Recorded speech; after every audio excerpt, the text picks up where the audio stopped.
Laurie Smale. Let me just turn the microphone off. No, it's a private conversation. Everyone please welcome Laurie, who has a story, Finding Me, Finding You.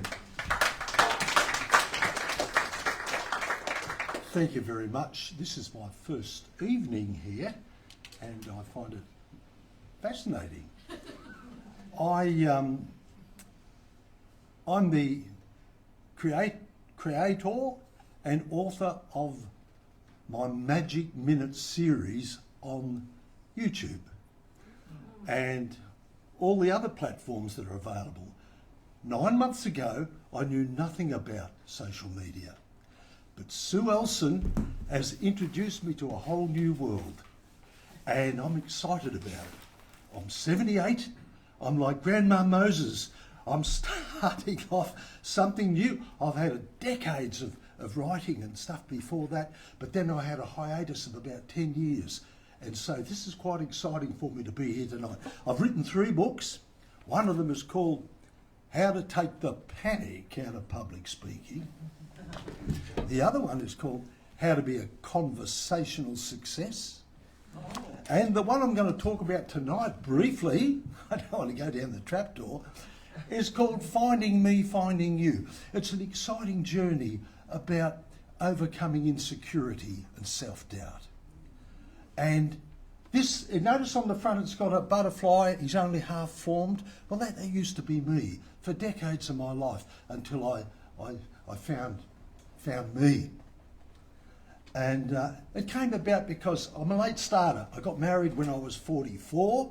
My kids came along, and when they were teenagers, they had their dad, who was me, Daggy Dad, and they didn't believe that I could have done anything interesting in my life. When I drop a little snippet here, a little snippet there, they say, "Oh yeah, get real, Dad." So I decided to write a book about myself. So I did, and I started.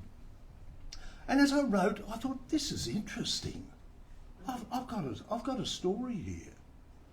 And I wondered why I felt insecure all my life.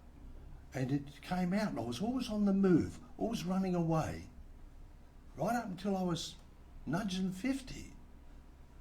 And I found out that I'd lived in a little country home, no water, no electricity, 5 kids, a widowed mother, lots of fighting, not much love. I was out there working in a junkyard when I was 14. I worked in factories for 15 years after that. Maths tormented me. It tormented me for decades more. No one knew about this. All they saw was this bubbling personality and someone that achieved things. And I did achieve a lot. I was on a show called Showcase, which is like the forerunner of The Voice, 1968 and the 70s. And I was on that sitting next to Hexter Crawford. I've done just about everything you could think of in my journeys, even taking trips up to Scandinavia, specialising in the Vikings for 3 years. I even lost one of my tourists at Checkpoint Charlie in East Germany, which was terrifying. To find out what happened, you've got to read my book. And now I stand here today after this interesting journey, and I'm okay now. The butterfly has got both wings. He mightn't be coloured, but he can fly beautifully. So I'd just like to read this brief concluding remarks of this marvellous little book that I'm very proud of. After all these years, I'm now fine with where I've been and what I've learned about myself. I realise I can't have a return life and have another run at what I know now. So, whatever you do, be comfortable with yourself. Be comfortable with where you've been. Be comfortable with where you're at. And be comfortable with where you'd like to be. This in mind, I'll leave you to contemplate Ralph Waldo Emerson's wise and timeless words. Make the most of who you are, because that is all there is of you. Thank you.